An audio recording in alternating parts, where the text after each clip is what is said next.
In a world where entertainment is viewed as mindless diversion, only good for momentary distraction, you are about to enter a new world, and you will never view entertainment in the same way again.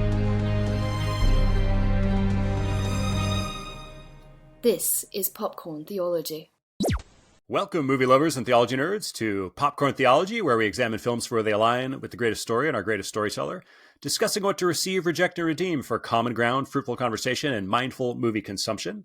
I'm James, and with me is our first perspective on this film, Joe Thorn. However, since the film we're looking at is nonlinear and multi-perspectival, we'll be joined later, and by later I actually mean yesterday, to get another through line of perspective from Thomas THOROGOOD, our British horror popcorn theologian. But for now, welcome, Joe. Thanks for having me. Good to be here. It is good to have you back. You were on, I was just thinking about it, with, I think, one of the first reviews of the year, because we did The Wolfman. That's right. So, I think we're going to have an even stronger reaction to this movie, maybe in a different direction. I agree. Honestly, I think this is, for me, Julia Garner's redemption film. Oh, that's right. I wasn't even thinking that she was in that yet, because you found her performance super flat in that, and this is the most real. We'll talk about it. Oh man. Yeah. Oh yeah. So speaking of Julia Garner, sure, we're looking at Weapons, as probably you know already, but directed by Zach Cregger and starring Julia Garner, Josh Brolin, Alden Ehrenreich, Benedict Wong, Carrie Christopher, and Amy Madigan in one of the more chilling performances I've seen from a villain in a while. So, and just so in case you're for some reason tuning in without knowing what movie we're talking about, when all but one child from the same school class mysteriously vanish on the same night at the exact same time, a community is left questioning who or what is behind their disappearance. And that is the premise of Weapons. Now, obviously, Joe, you and I talked a little bit before we started, so I'm already spoiled for this, but as we talk about spoiler-free stuff, we, of course, have our popcorn ratings. So did you find this film stale? Like, I think we kind of did The Wolfman, to be honest. Fresh? Or is this going all the way up to buttered and salted, like the 4-star, 4 or 5-star variety? Where are you at? Yeah, this is 2 buckets of buttered and salted popcorn for me. 2 buckets? This movie is thriller perfection. No complaints. I love everything about this. Sound design, acting, editing, dialogue, pace, perspective, everything. It's nice. Now, I cannot disagree. I'm right there with you. Buttered and salted. As I did talk to Thomas later, I can't even keep this straight. Yeah, I think all of us today are going to be on the same page, which I hope says something to our listeners and viewers that this is a film worth seeing if they're tuning in and haven't actually watched it. But there's also the theology side. A movie can have very little to talk about from a theological perspective, so it can be kind of diluted like a soda that's been around and sitting in the ice too long, or obviously carbonated and something to talk about, or it can have so many things to talk about the cup's running over. Now, I'm going to just be honest, and it's not a denigration. I feel like this movie was very pointed, so I feel like there's carbonated stuff to talk about. I don't know if there's hours of theology to talk about. What do you think? Yeah, absolutely agree. I was going to say, I find it carbonated, but I'm open, man. If you can show me more, I'm down. No, I think it took me in there, but I think there's plenty to talk about. It's a thoughtful, smart movie, but yeah, it's not like Nosferatu. Yeah, true. Very true. I think Nosferatu also thoroughly enjoyed that at the end of the year, coming into this year. Weapons, yeah, I was talking to somebody and I was saying, I think Weapons is my favorite movie, maybe my favorite movie of the year. It's up there. I was like, is that because the movie is that awesome, or is it just speaking about the quality of films this year? It's like I don't know. I'm a little uncertain. Another year would it have been my top? I don't know. I guess, is it going to be the best movie of the year is going to depend on what it's put up against. But I don't think I value this movie more because there's been a lot of garbage out there. I think I value this movie because it is that good. And now, if there were better films around it, wouldn't mean this movie isn't as good as I thought. It just meant it couldn't beat that one. This movie is such a good experience, especially if you go in as blind as you can. I think you and I did. I saw the teaser trailer, and that was enough for me. little kids. I did not. Unlike the old tagline, the more you know, this is a movie where it's the less you know. I hope people do not. So we're about to drop the spoiler warning. In fact, I just will. If you have not seen this movie and you're like, well, I'll see what they have to say about it, you have positive reinforcement from Joe, from me, and you will from Thomas later. Go see the movie. Just stop right now. I love it when people listen to our podcast, but stop. If you haven't seen the movie, watch the movie, come back. That's what I would say. So I'm going to drop the spoiler warning so that we can just dive in. What about this movie makes it so buttered and the double buttered and salted for you? The story itself is, I think, fresh. We're talking about, it's the ingredients are very common, right? There's a witch. Interesting. There's, some kids go missing. That's fairy tale stuff. But it is an original story. Like, he takes those ingredients and makes a dish I've never had before. I thought it was great. And I thought, like, all of the mechanics of it are at the top. I like me some Aaron Sorkin dialogue. I'll admit it, okay? I like it. It's fast, it's snappy, it's like a choreographed dance. Like, it's really thrilling. But it's not real. There's nothing real about an Aaron Sorkin dialogue.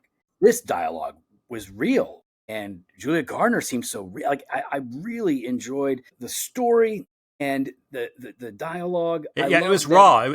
It was a bit of a throwback. Like I was thinking about one of my favorite films is Jaws, and nothing those characters say feel like it's scripted. Like you mentioned Sorkin, I'm thinking the era of Whedonization, right? Joss Whedon, kind of James Gunn films. The whole last decade has been witty banter that would never exist in real life, I feel like. So this definitely took me back to my childhood. Like, this is that naturalistic thing. So I'm totally riding with you there. I think that, like you say, you called it fresh, and I do agree. A simplistic story.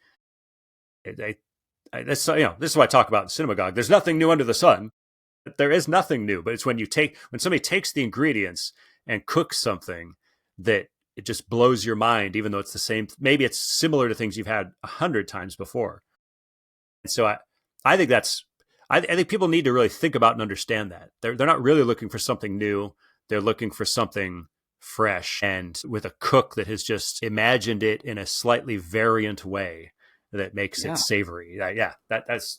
Sorry, I jumped in there. Go, keep going. No, that's good. I like that.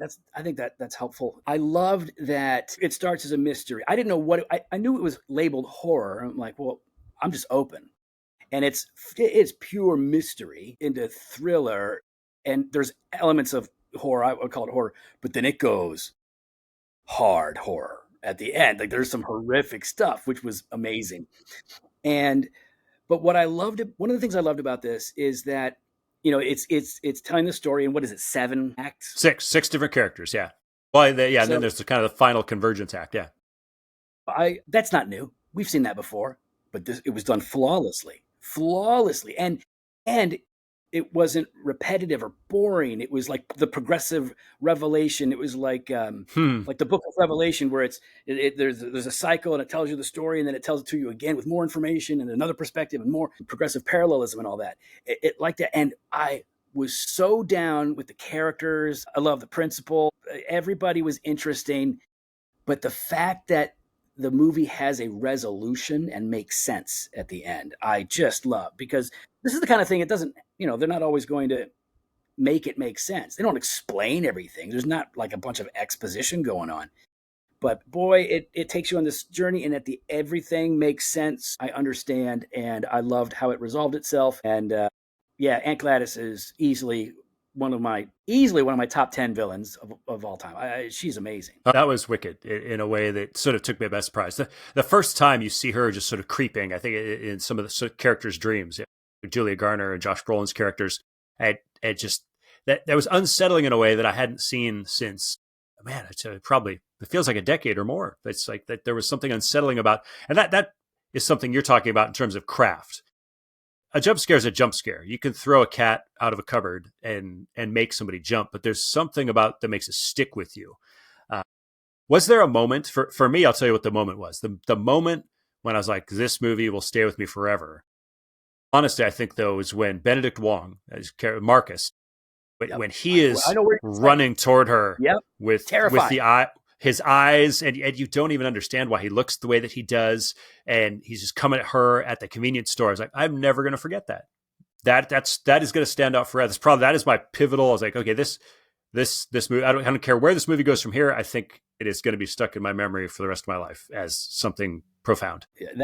That scene, boy, and the way they shot it, and you see him coming, and what's wrong? Like, what's going? Like, it makes you more curious, and then as you see, you're like, it's creepy. You said the word unsettling. It absolutely is an unsettling movie, and I started writing it down the second time I watched it because I'll say, like, I love that movie, and I rated it 4.5 stars. I'm stingy with 5.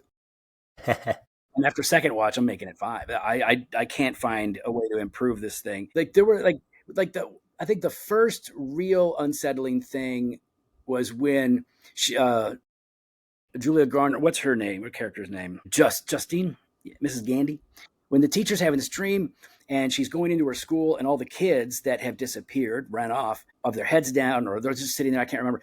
But the little boy that she knows, he leans out and looks at her, and he's got some spooky, garish makeup on.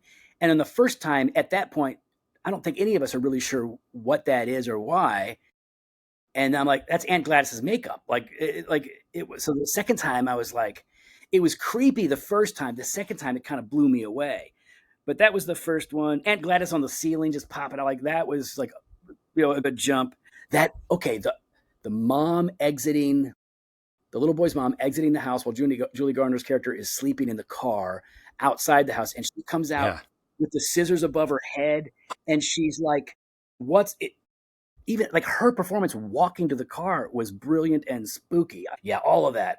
There's so many images in this movie that go hard without being over the top gory, except for, the ending. Yeah. To me, this is funny, dude.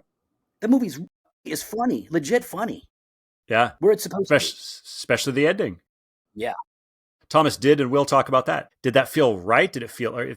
Did it feel earned? I don't even know if it felt earned. It felt out of place, but yet not wrong, and yet kind of wrong on other levels. And I think this is where I think that this is the difference between Zach Cregger, who honestly, I think this is the only film I've seen of his. I have not seen Barbarian.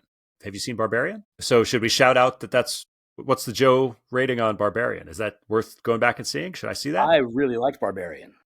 Okay. I really liked Barbarian. It's, a 2-act film that is, I think, really well done. But some people don't like the second act. Some people, complain about the tonal shift and everything. But I think it works really well.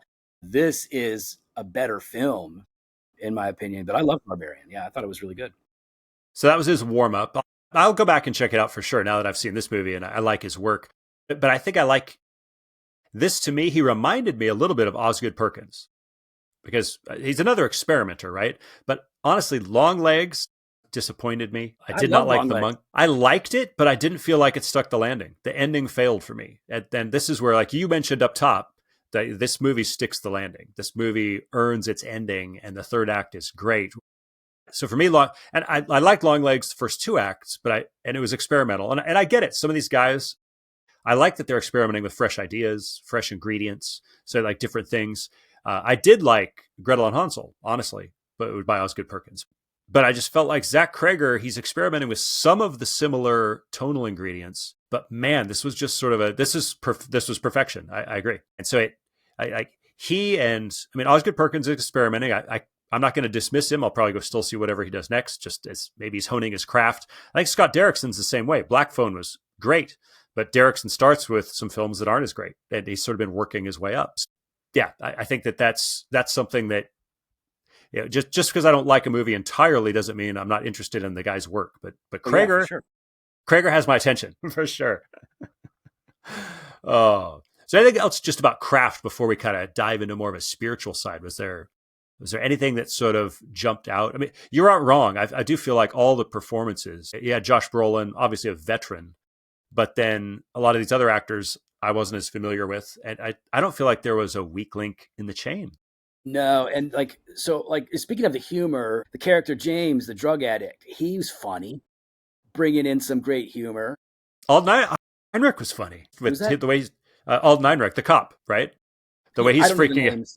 Yeah, when he gets stuck with the needle and he's freaking out and it's do you have AIDS? So it's just like, oh, it was painful, but it's painfully funny.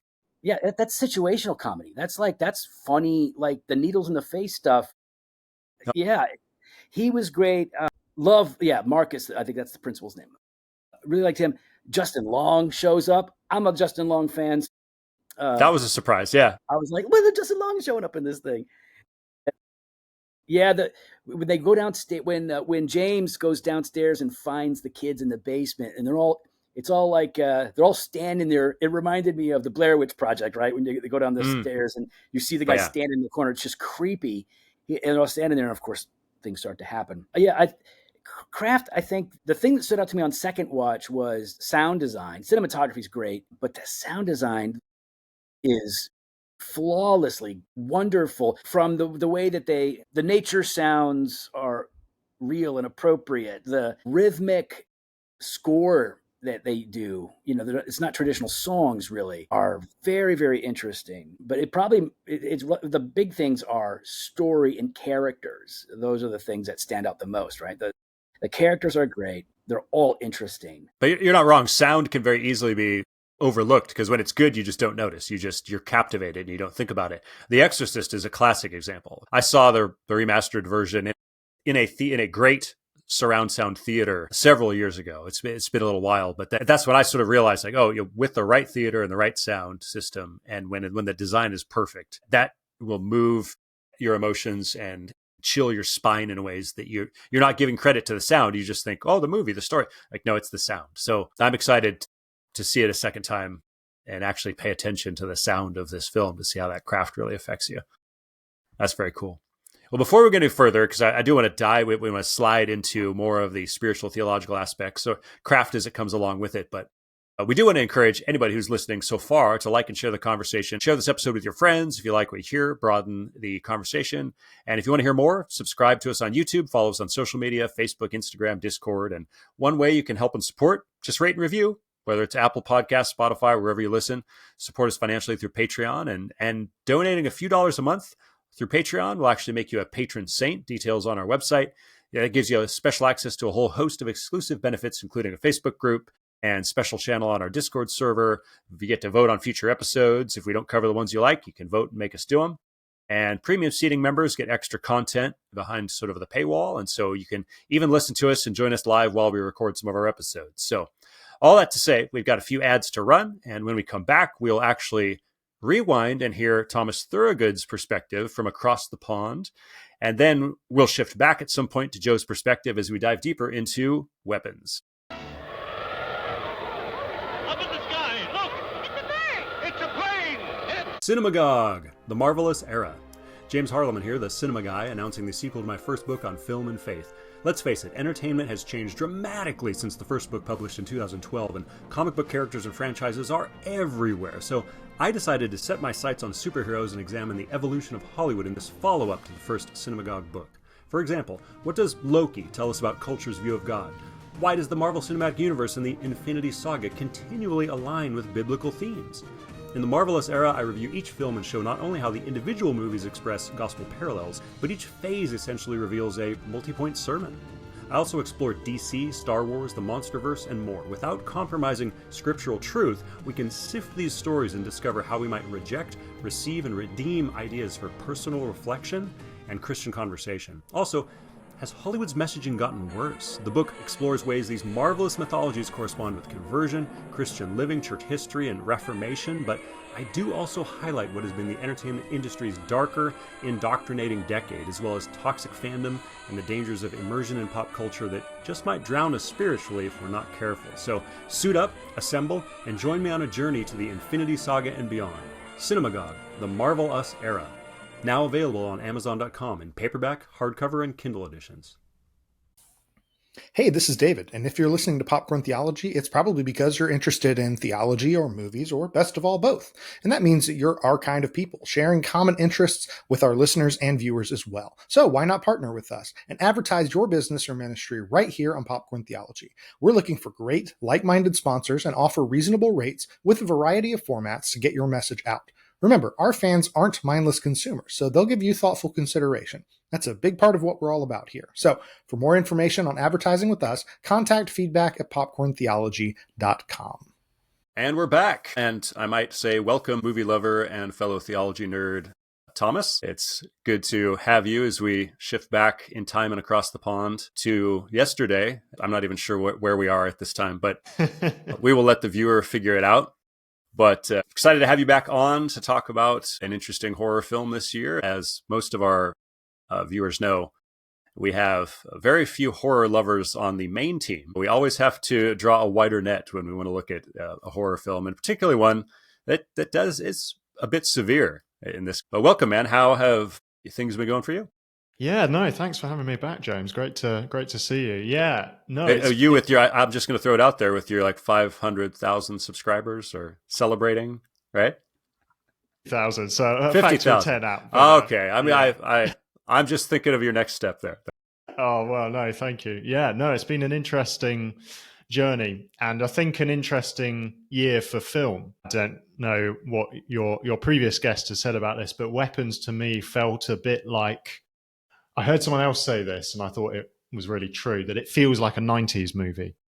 It kind of has that almost classic, timeless quality to it, even though it's set in the present day.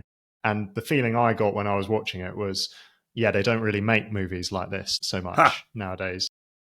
See, that's interesting. I came away with two feelings. One, that I thought in some ways the vibe, tone, and pace of it felt to me almost like a bit of a 70s horror film. Yeah. But the unique storytelling approach reminded me of Ju-on, or The Grudge, as Americans might remember it, which was a 90s film for sure.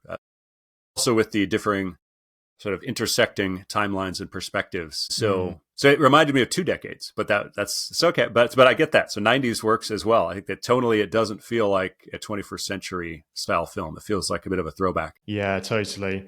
Bit of Pulp Fiction in there maybe as well, especially when it comes to the ending. Oh, yeah. So before we get into the movie itself, where can people find you? Thank you. Yeah, so my YouTube channel is actually just my name now, Thomas Thorogood. It used to be called Stir and Fry, but whenever people type that in, it just brought up cooking videos. So I was like, I should probably change that. And I couldn't think of any other name, so I just ended up using my own name. And that way, wherever the channel goes, it hasn't kind of committed me to a particular style of thing that I do on YouTube if it's just my name. But yeah, so I've been very inspired by, among other people, the work that you guys do on Popcorn Theology, and trying to do that in the kind of YouTube video essay format. So loads of people, after they watch a film, will Google things like just the name of the film and then explained, and they just want to watch these kind of deep dives. And I thought, it'd be interesting to kind of do that from a Christian perspective and get into some of the theology and symbolism in the film. So I've been kind of trying that out, and it's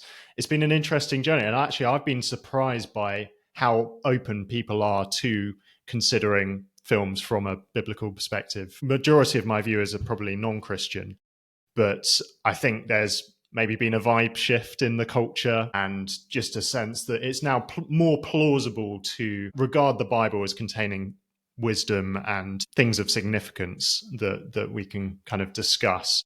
Perhaps more plausible to do that than it was 10 years ago. So yeah, some pushback, but yeah, I think a lot of people are kind of open to entertaining a lot of the things that you talk about on your podcast, which is kind of exciting. And yours are usually short form too, like 10 minutes or so. So, I mean, that's something, I mean, you've already done one on weapons. So we might belabor some of those interesting points, or maybe you've had a few different thoughts since then that we could talk about. But either way, I will link to that in the show notes, and people can find that hopefully and check it out. And then I think that's also another way. Sending somebody an hour and a half podcast might be off-putting just in length to some. So it's just another way you're putting out a biblical perspective and considering things, but shorter form for people. So people could share the same movie with friends that you reviewed, but it's shorter, and it could be sort of a hook to get them interested in entertaining those ideas. So kind of it complements what we do with a different form and brand, and of course a great accent from our perspective. Well, thanks. I don't know what it is. There's a missionary friend of mine here in Seattle who works with the Muslim community, and it's just at least here in the Pacific Northwest, people will listen to you more if you have a British accent. I don't know what it is. It's just a little Anglophile. It's funny because I always find my accent to be quite awkward. The kind of awkward British accent. I imagine like the great preaching accents, if you're talking about Britain, would be like Scottish or Welsh or something. I think Babylon Bee did an article where they were like, Scottish is the accent of the angels. And it was some joke about how Scottish preachers, Scottish sermons, produce more conversions than any other accent. I don't know if that's actually true, but no, thank you. That's very kind. So where would you rate this movie? Obviously, you've spoken well of it, but as far as a film this year, would you call it? So obviously you don't think it's stale. You enjoyed it. So would you go all the way to buttered and salted? This is sort of the cream of the crop, or was it just fresh? But where did it land for you just on a popcorn rating? Yeah, I think I would say buttered and salted. In fact, I might go as far to say it's my favorite film of the year so far. I just thought it was really strong. Yeah, I hadn't seen anything like it. And the main criticism that I've seen of it that I do kind of agree with is that the premise is so good. It's such an interesting idea that, 17 kids just suddenly go missing, just get out of bed and walk away. A lot of people have said the premise is so good that inevitably when you find out what's really going on, it's slightly disappointing. And I kind of see where people are coming from with that. But I also think because the film lands on such a surprising and, dare I say it, funny conclusion, but also shocking and horrifying. Yeah, it kept me, the twists kind of kept coming. So I don't think it undermined it when it revealed what was going on. I want to talk about that ending here in just a second. So then on the theology spectrum, which again, and this is never a criticism, as far as talking points, do you find this film to be probably not diluted because, well, I've already watched your video. Would you just say carbonated, or is there cup runneth over? I think I would say carbonated, simply because the themes it raises, it goes incredibly deep on. But in terms of maybe quantity of themes, there's not as many as some films. So that's in no way a criticism, as you say. And I'd often put quality above quantity. There's almost a intentional simplicity to the reveal and kind of what's going on. There's a mechanism, and that's about it. And so it's almost a beautiful simplicity. But I'd say, it's exploring those points in the similar fashion where it's not trying to branch out and give you like Matrix level mind-blowing ideas. It's giving you a few targeted points to consider about human nature and supernatural symbolism and other things going on there too. Yeah, and the term targeted feels especially appropriate for it, doesn't it? And that again is maybe another thing that's refreshing about it, and why we feel it feels like it belongs in a different decade, because it doesn't feel the need to, as you say, have this really complicated intertwining. Whoa, really? This is what's going on? No, but it's actually this, and it's a multiverse. There's something refreshing about a kind of simple story well told, isn't there? Yeah. So about that ending, I think you mentioned a little bit of almost comedic ending. You saw it in the theater, I'm assuming, probably with the crowd.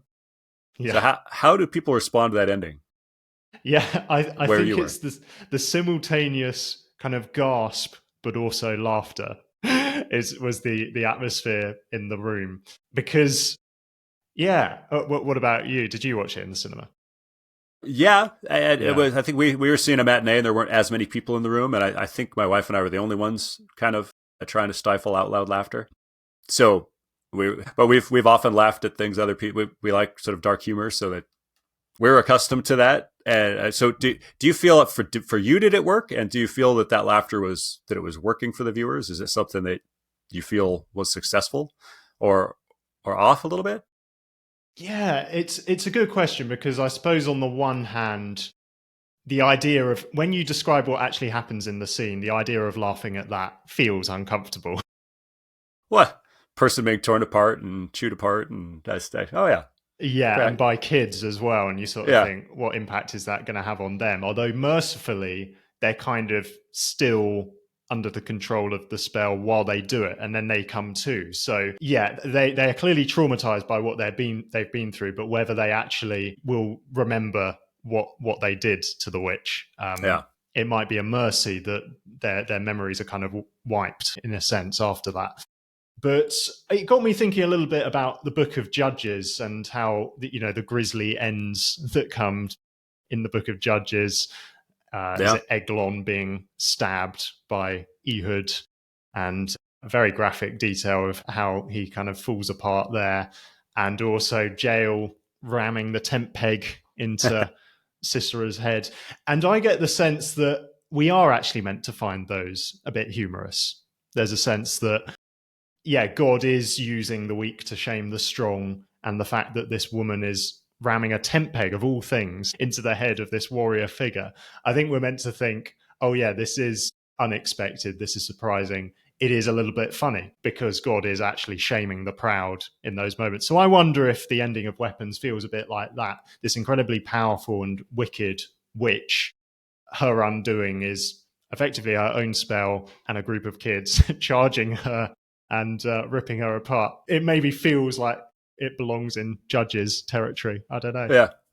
Well, there's actually a pretty graphic scene in the Old Testament too, when Joab kills Amasa and like disembowels him and his entrails come out. And depending on how you read it, I didn't read it this way until I was an adult. And you read it, oh wait, it talks about they move him to the side of the road, but it seems like he's still alive, like writhing in his guts. And it's like, oh, that's not only that, but then you move him off the road while he's still alive and struggling and disemboweled. They're like, oh, that's pretty vicious. There's a lot of those, like some people, I know blanch at horror films because they think that why would a Christian engage that material? It's like, well, I engage it in my Bible quite a bit. It has its purpose. I think, there is that sense of judgment and wrath in certain situations. There's also that grisly reality that this world is filled with curse and death. And so this world is filled with horrors. I think on the one hand, and in this case, a horror that feels like it's deserved coming down on the head of the person who is being utterly wretched to children. So there is this strange sense of comeuppance that feels like almost a divine vengeance, although it's orchestrated by a young boy. It's Alex, right? So yeah. And what did you make of that? Because that was the bit I found hardest when writing the video, and I referenced you guys talking about receive, reject, and redeem. I think that's a really interesting redeem point, the sense that Alex effectively casts one of the witch's spells by, coating the twig with his own blood, snapping it. And that's ultimately what sets the children on the witch and brings her down. But looking at it, I can see why Christians might feel uncomfortable, because it's like, well, hang on, he's defeating evil with evil, right? He's using one of the witch's spells against her.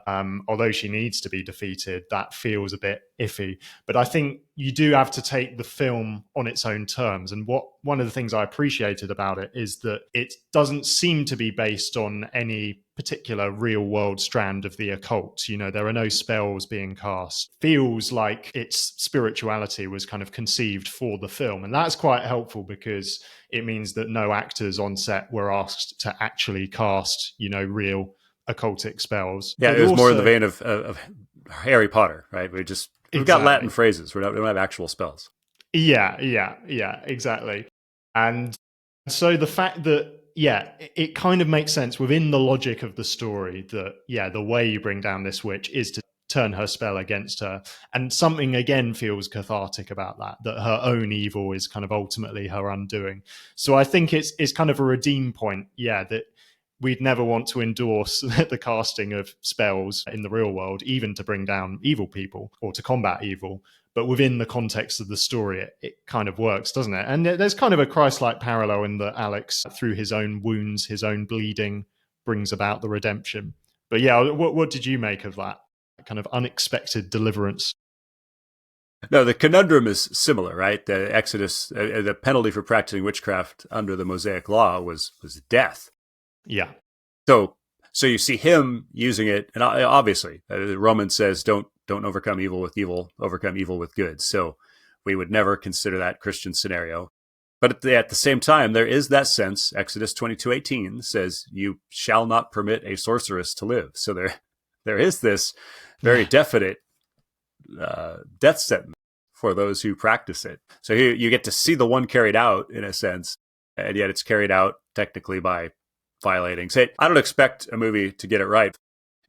If I'm going to reject a movie every time it doesn't clearly articulate Jesus is the only salvation, that seems like a poor mindset to go into. I'm going to go watch a non-Christian's film, and boy, if he doesn't tell me Jesus is the way, I'm going to reject it. Well, just don't go see it, right? Don't even watch Hallmark movies at that point, because they're going to tell you the happy dog or just family's going to save the day. And we should be looking for a biblical depiction of sorcery or witchcraft. The fact that ultimately, like, it's not as if he becomes a sorcerer. It's not as if he's going to keep using it. This, to me, is a refreshing depiction of sorcery as wicked. There's really no good sorcery except for that comeuppance moment, and we wouldn't call that good. It seems deserved. You don't want we're not expecting Weapons 2, where now Alex is using it to fight crime. That's not what we're going to do.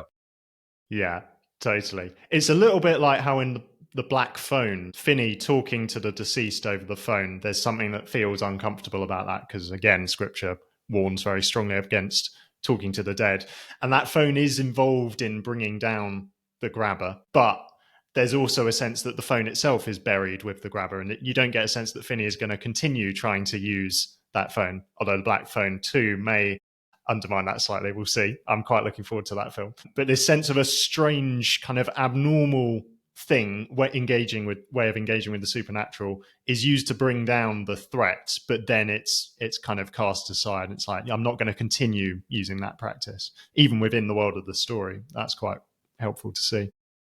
Yeah. And so we're left with the idea ultimately in the confines of Weapons, there's really nothing attractive about divination, witchcraft, whatever we might term what she's doing to control people. And you've got that kind of classic, almost, Disney, the witch turns into a hag and comes and does terrible things. And yeah, you have the imagery of that wickedness. And so to me, that's a much preferable portrayal to, I mean, even I think even Disney and kids shows have magic and sorcery used as very attractive. And I'm not wholly against it, as you're talking about. Within the confines of a universe that is not ours, even Lord of the Rings, you can set up magic and other things. And I don't think that's entirely wicked, but I do appreciate a good old fashioned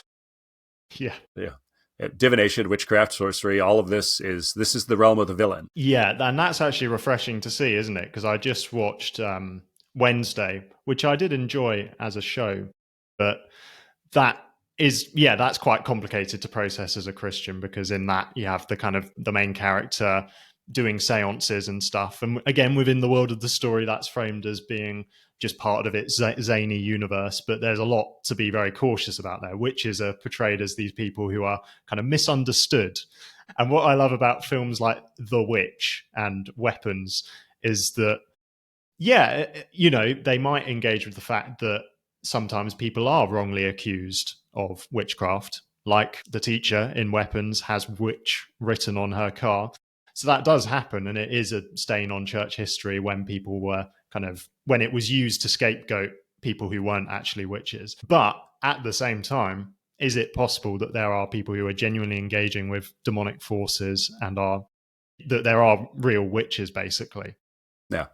And so it's refreshing to see a film that portrays a witch as being the villain. Well, and ultimately, it doesn't even seem as if her powers, obviously the film doesn't give us a deep story there as far as her full background or even why she seems to be. Is it just age, or is it the culmination of using these powers for so long that they're just becoming less and less effective? Or sometimes, like I think probably any witchcraft that's done in real life, or especially if it's dealing with spiritual forces or the enemy, they're probably not, you're not being delivered the goods that you want. You're probably being as wounded as you are trying to use them to do whatever terrible things you might want to someone else. And so we see her, what seems to be sort of wasting away and needing to sort of feed off these other people, but even that doesn't seem to be working anymore. So there's almost nothing. I think even the witch is almost a subtle, interpret it as you will at the end. Maybe I think some people came away from the witch wanting to live deliciously. And maybe I think missing the point is like, wait, that also includes like stealing and eating babies, right? I think some people were able to miss the point in The Witch. I'm not sure Zach Kreger has given you much at all to find that you would want to follow in the footsteps of this one. Yeah, I saw some people online saying like they wanted a tree like she has, that kind of black of course. tree. And it's a complex thing with this kind of renewed interest in Christianity and our culture at the moment. There is also renewed interest in all sorts of other spiritualities, and witch talk is a thing I've heard. And I guess people go into it with all sorts of motivations. Some people think they can be good witches and channel that power for good. Some people are maybe just drawn to the aesthetic of cauldrons and crystals and stuff. We would say as Christians, it's all kind of dangerous to dabble with. But yeah, if you come away from Weapons thinking, I want to be more like the witch, that's kind of a problem with the viewer rather than the story, isn't it? It would be like hearing the nativity story and saying, I want to be more like Herod. Yeah, or watching Superman and coming away thinking, Lex Luthor seems like a good role model. Which, sadly, but the funny thing is, I was just seeing some of that online this week in regards to Superman. So people could definitely miss the point. You also mentioned judgment, and I wanted to go in there too. I think it's one of the things that could be lost by the end of the movie, but it's a great first act meditation, or especially as you look at Julia Garner's character and Josh Brolin, it is that idea, a very biblical idea of, right? Jesus hits it in a couple of the different gospels. We get the judge not lest you be judged, which I think some people misunderstand as saying never judge. He goes on to say, be careful how you judge, because you're going to be judged by the same measure. And then he says it differently, I think, in Luke, where he says, judge with right judgment. And here we have a very much a case, which certainly, as you mentioned, people were judged as witches probably improperly. Some of the crazy ways of proving them, if they float their witch, or they've drowned the witch. There were some pretty ridiculous ways of testing and judgment that happened, but it go well beyond witchcraft. And that's just a wonderful thing in the movie to focus on is her as a teacher. As it's revealed, she is not responsible. And yet Brolin and others are quick to blame. And it's that idea I see it everywhere. I see it in politics. I see it in pastoral dealings with people and relationships. The idea that correlation equals causation. Well, I can correlate that she seems to be one of the few linked factors to this class of kids that's missing. Hence, she has to be the cause. That's a great adage to live by sometimes. I think even Christians mistake that. The correlation to something doesn't mean it's the cause, right? That's just because somebody listens to rock music, that doesn't mean that's why they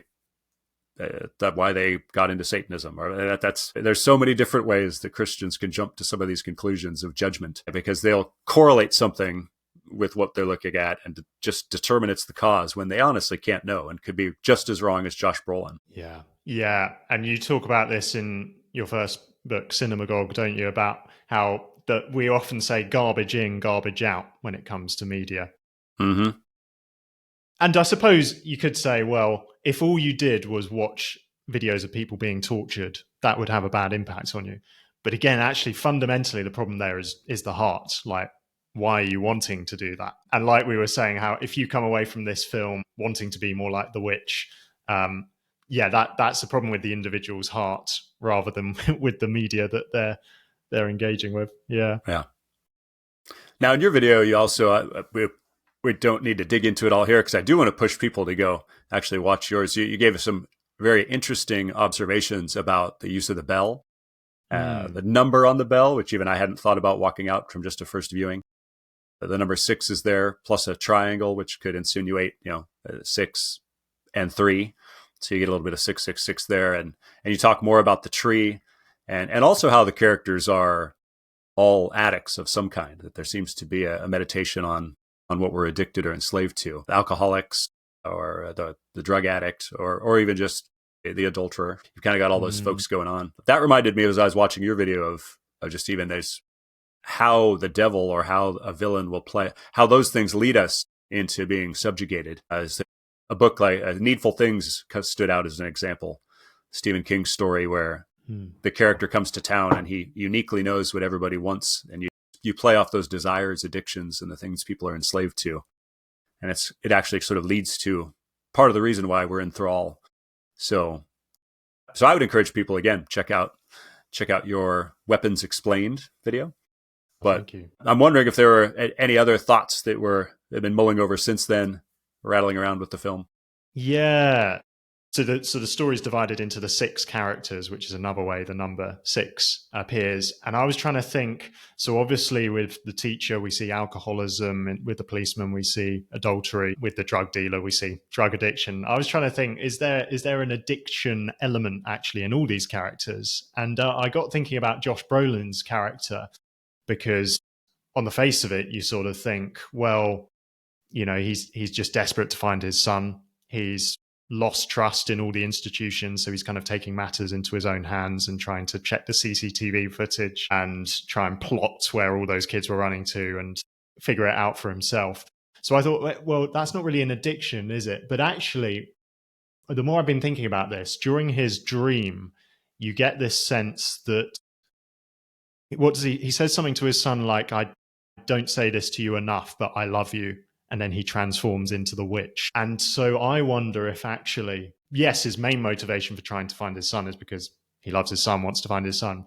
But there's also a sense of regret there that he didn't tell his son that he loved him enough. And it's almost like they were parted on bad terms. And so I wonder if Brolin's character is slightly addicted to the fact of, well, I've got to make up for that. And you see this in a lot of stories, don't you, where it's the worst feeling where, you have an argument with someone and then you never see them again. Yeah. Well, it's Spider-Man with Uncle Ben, right? Right. Yeah.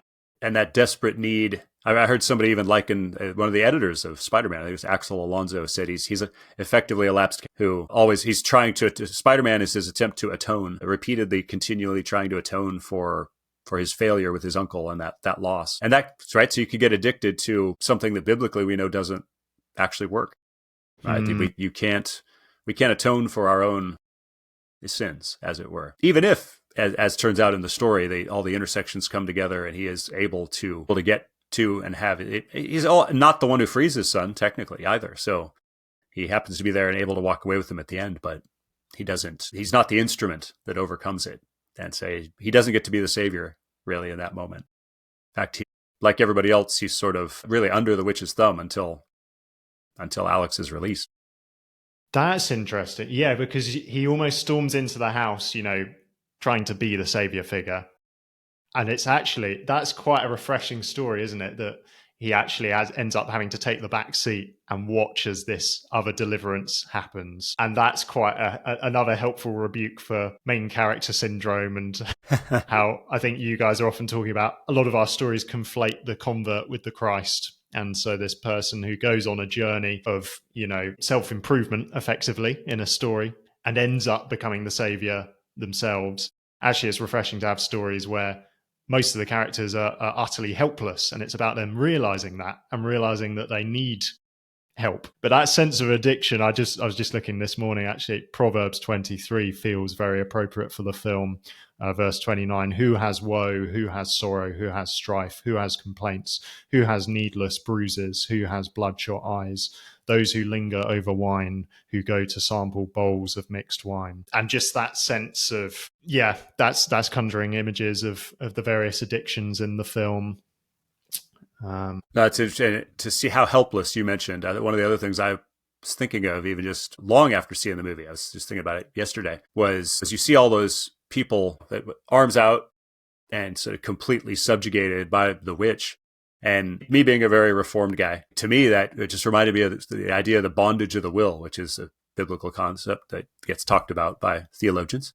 But this idea of, I think we like to think that we are like the characters that we like to think we're Josh Brolin, right? We like to think that we have a sense of control and agency, which biblically, even if we're not under the thrall of a witch, it would be like, biblically, we're in the basement, like those kids. Like biblically, our will is enslaved. Now, we would say it's enslaved to our own passions and desires. It's enslaved to our own wicked, sinful inclinations. But also, there's the world, the flesh, and the devil also enthrall, maybe even to some of these other things with influence over our lives. So we almost have an upside down triangle. We have that upside down trinity, as it were. The world, the flesh, and the devil kind of have us in the basement. And it really takes someone, not an Alex, but a Christ, right? It takes Christ to break that and actually give us the freedom that we do enjoy. Actually, I always say I read verses like in Romans where it says, not on human will or exertion, but on God who has mercy. And I try to tell people I don't often think I don't usually talk about myself having a free will. I talk about how I have a freed will. Yeah. That my will was enslaved, however we want to paint that or have longer discussions about human agency and responsibility. But my will was in shackles, and now I have a freed will, kind of as a Christian, for really kind of maybe the first time. And that's so helpful. Yeah, and thinking about sin as an addiction, like an alcoholic can choose between beer and wine, but they're still an alcoholic. And so it's like, yeah, I guess you do, as a sinner, you have a degree of freedom, but fundamentally you're enslaved, and you need to be set free in that much more profound sense, or freed to, as you were saying. Yeah. Very cool. Well, that's probably a good time to shift gears here. So we've been able to cover a lot and appreciate some time with you, man. Hopefully it won't be the last. Hopefully there's plenty more horror movies. I'm wondering, you did mention that Weapons was maybe your favorite of the year. Has there been anything else worth a shout out? That's a good question. Realists, not a horror film, but I thought that was a really kind of insightful kind of critique potentially of modern dating culture. Not necessarily from a Christian perspective, but lots of things to discuss there. And then Conjuring Last Rites, the final Conjuring films, a lot of people find it a bit underwhelming, but it has some things to chew on. I haven't been able to check that one out, but I'm excited to. No, but thanks for having me on, and thanks for all you guys are doing. It's really cool to have these kind of collabs and see what other Christians are doing in this space, because for a time it felt like not many Christians were weighing into pop culture from a biblical perspective, but maybe there are more of us out there than we realize. That's true. And until next time, we'll shift back to our Joe Thorn perspective and see what he's thinking more deeply about weapons. So Joe, you're a deep thinker, doctrine and devotions, teaching theology classes, systematic theology. I know you're down. So I know you can't help but think about, maybe not in the moment when you're watching the movie, but as it lingers or in the second viewing.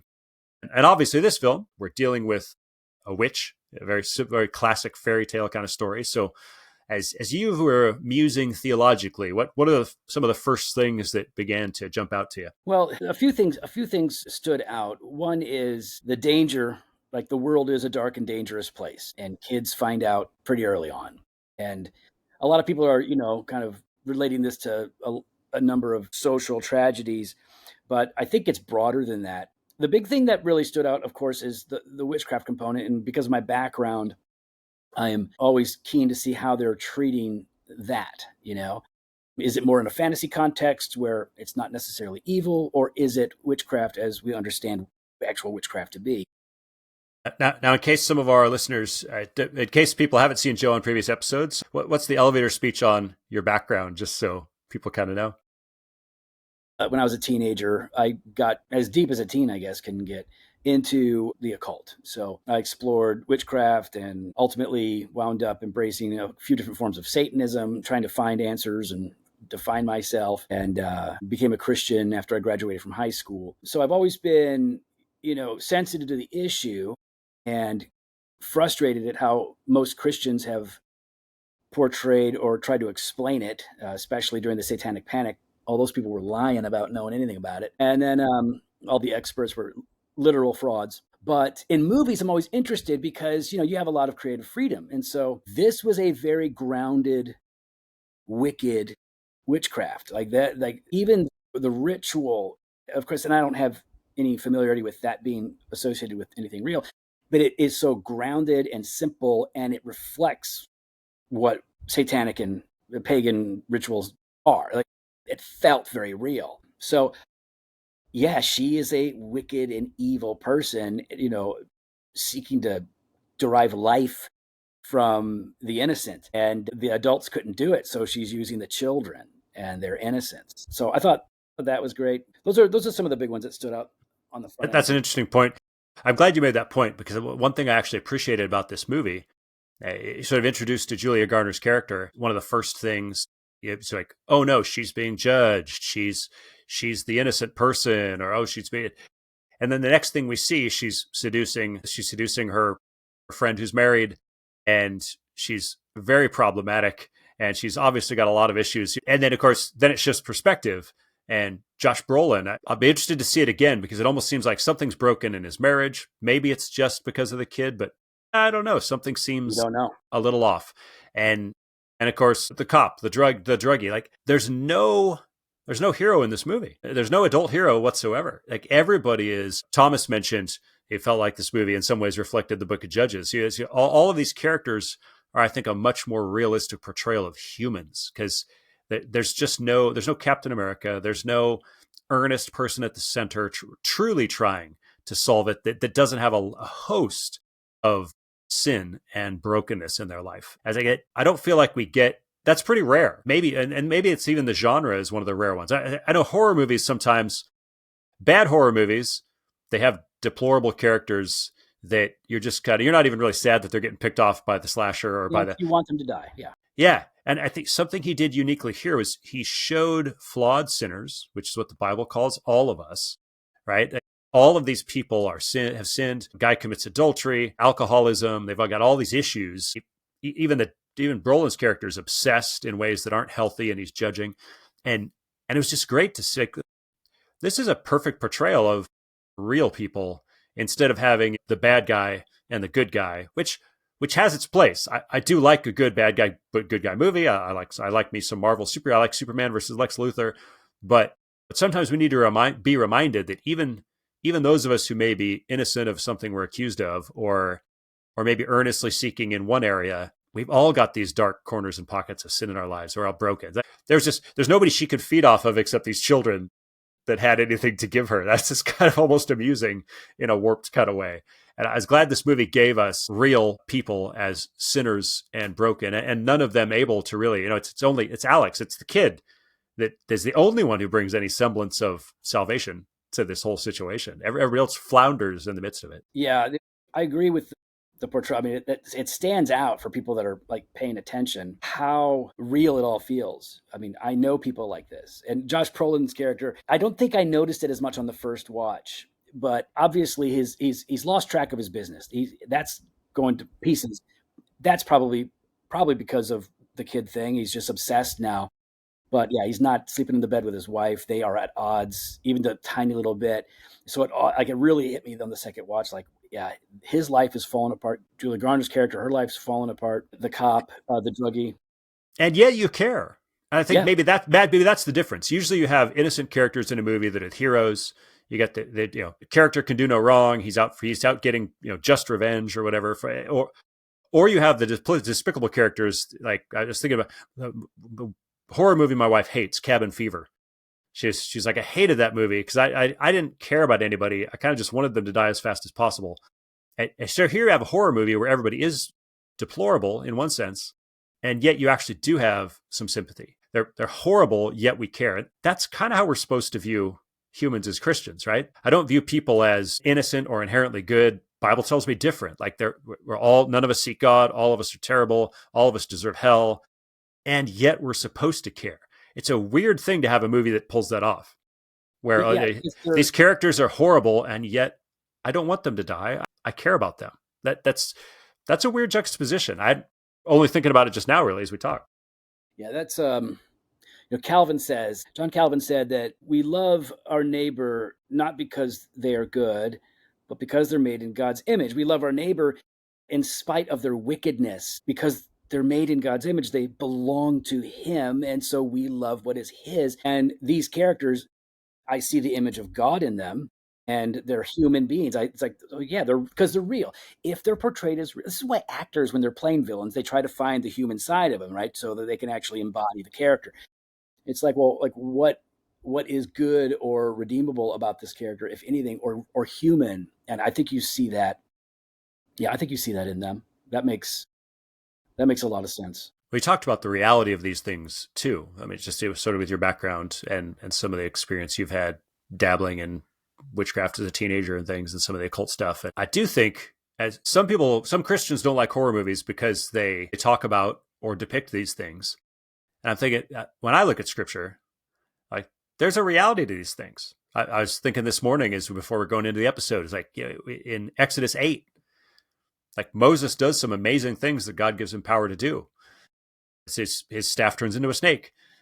He's able to do some plagues, or he warns and God brings plagues. But Pharaoh's magicians, it says, also are able to replicate those plagues. Like, they've got legitimate, wicked, arcane power. I guess to deny these things are real and to then deny them from any depiction, especially in a movie where they're depicted purely as evil. There's no, Thomas and I talk about that too, there's no good magic in this movie. There's no Harry Potter. There's nobody to say, yay. Like, well, Alex uses it for good, but he uses it to kill her, but it still doesn't feel good. Like, there's nothing redeemable about the use of magic in this film. He's just doing anything he can to survive. You tell me. I don't think that there's a redemption in the end. There's no redemption in this movie. There's resolution. Yeah. But not there's recompense for Gladys. That's it. Yep. Yeah. That's it. And that feels good because, we're vengeful people, and I want to see a fool get punched. I want to see a witch who's been, killing people, tore apart.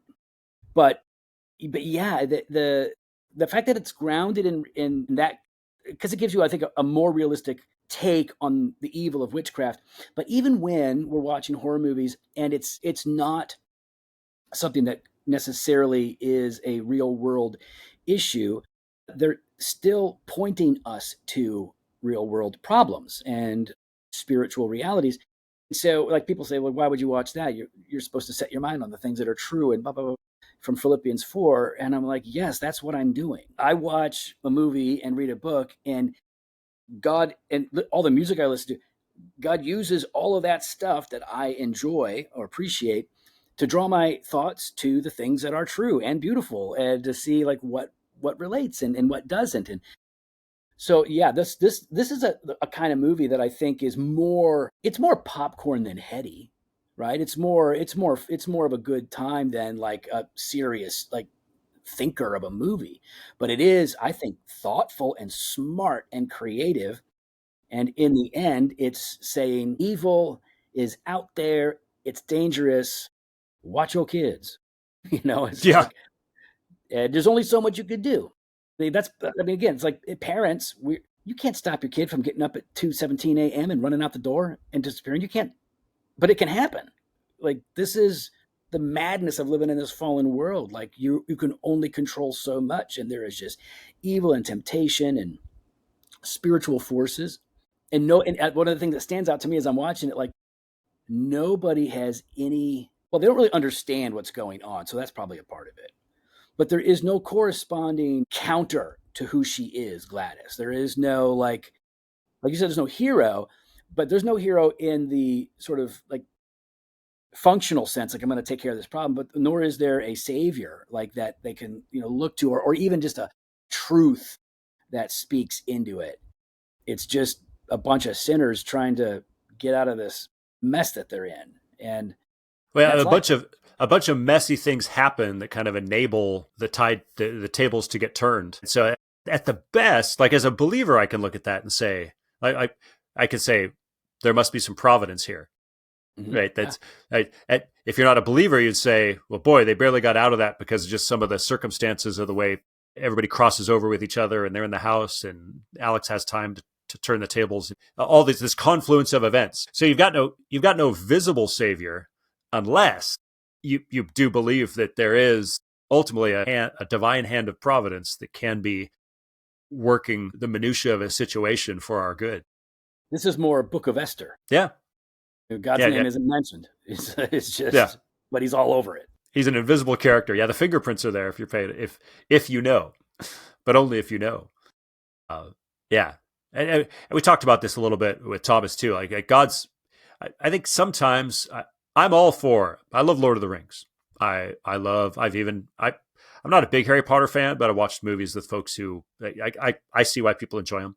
I do think sometimes we always need to pause and remember, like, yes, in fictional worlds, we can have the Force, or we can have magic, or we can have these like that. I get it. But Scripture is like the warnings are pretty severe, right? Leviticus 20, a man or woman who's a medium or necromancer shall surely be put to death, stoned with stones, their blood shall be upon them. Like, it's great. We do have to remember, as we enjoy freedom to look at fiction, to make sure we are inculcating in our kids that we don't want them in their teenage years to be like, well, I mean, how bad could it be?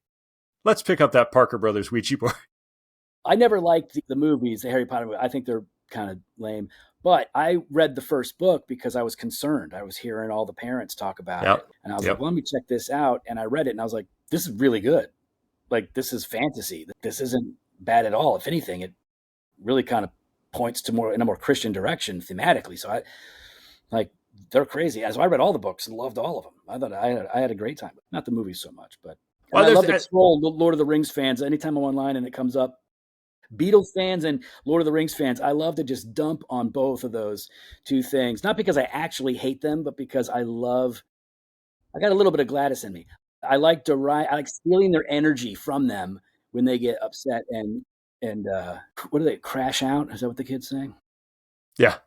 Well, so since you are someone who's dealt a little bit with just some of this occult stuff in the past, I'm wondering, as I was thinking about this movie later, one thing that I think is scary about this movie is this idea, Gladys just, gets a piece of hair, gets a little, does her little blood thing, and you're enslaved. You're trapped. I mean, she's not a demon, but it still, in some ways, seems very similar to the fear of being possessed, right? To have something or someone take over control of you.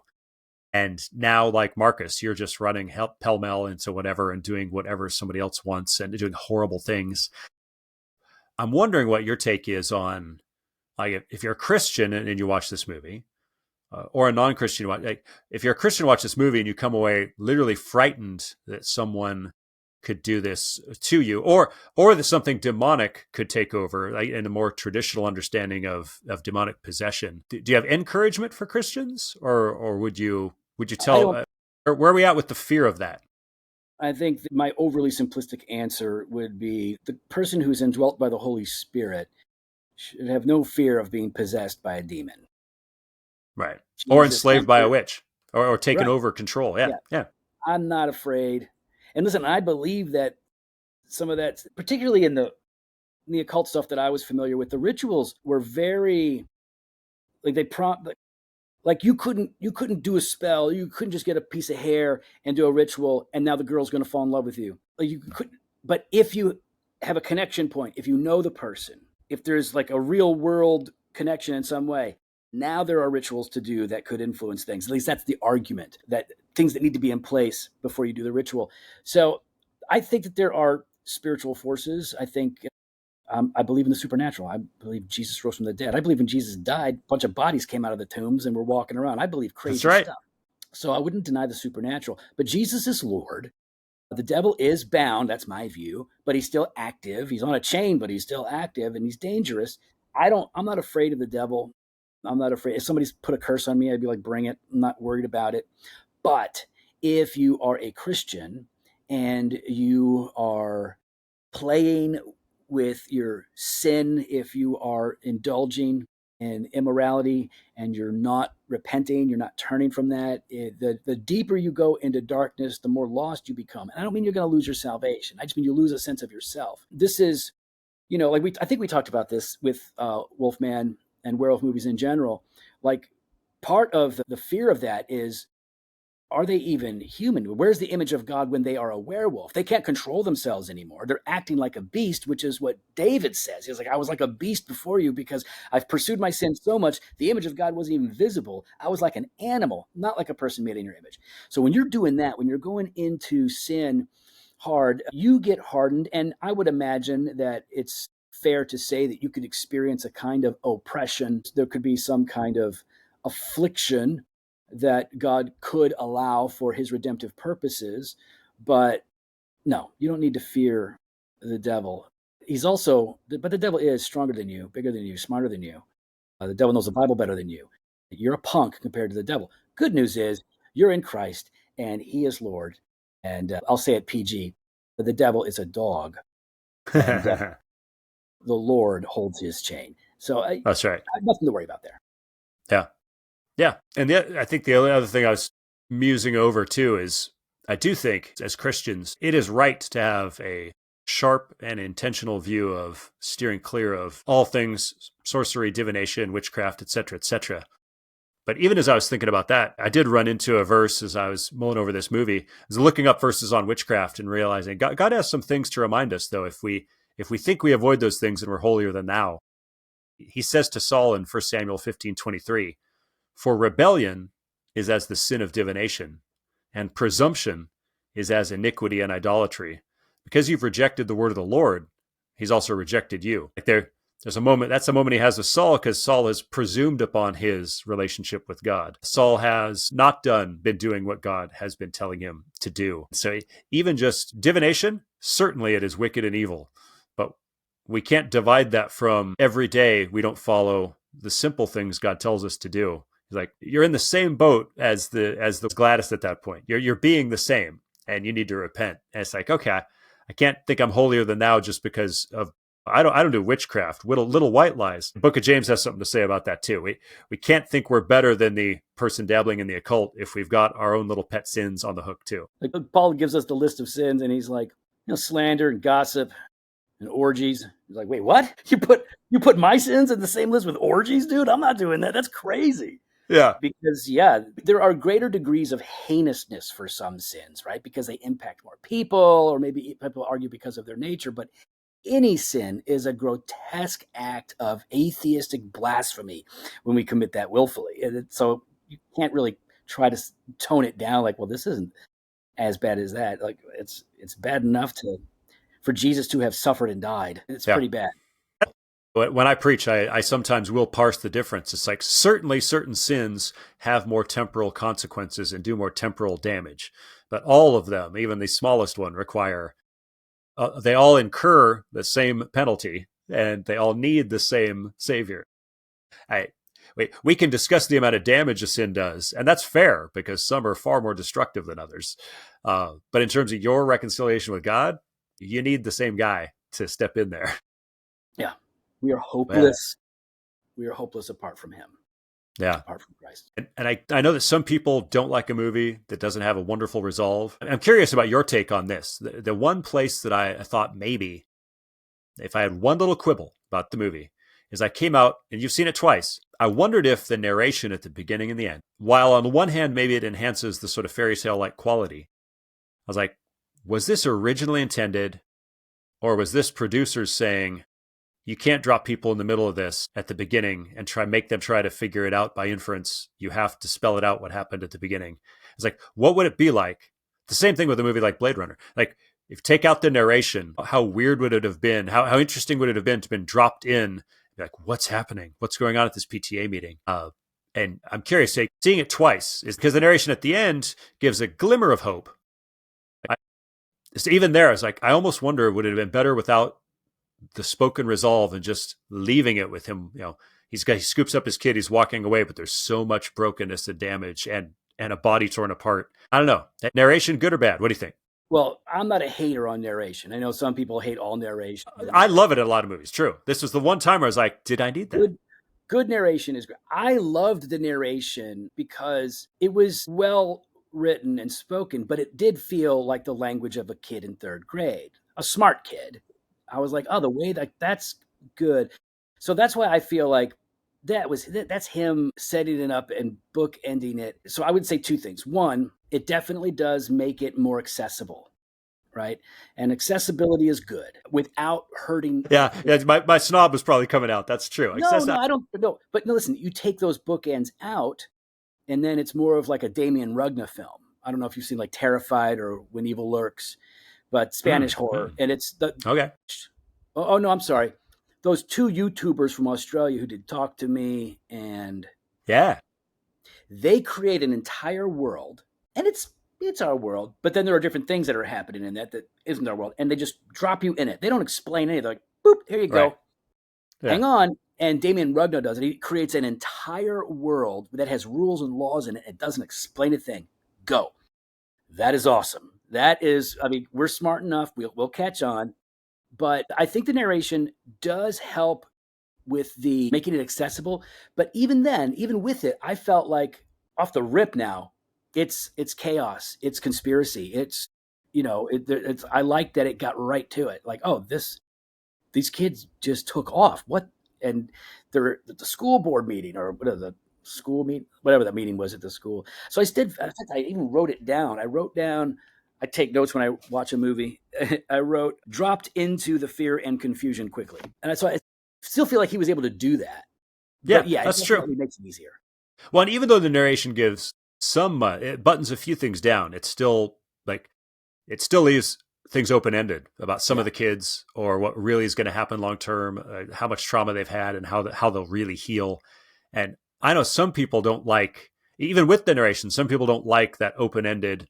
That they want to know, like at the end of movies where the credits come up, so and so went on to become this and whatever. And they want all of this wonderful resolution.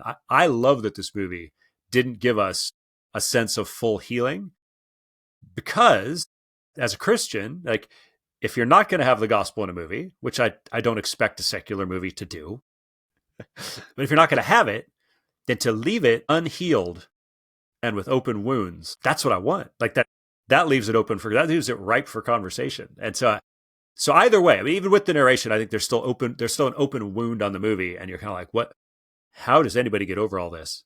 And to me, of course, I know what the answer is. I know what's needed, but I'm glad the movie didn't give us one or give us a sense of everybody was reconciled. And so I applaud it for that. Whereas I think some people, especially Christians, sometimes like they want this happy ending. Maybe secular movies should have more ambiguous or even unhappy endings, so that you're left yearning for something.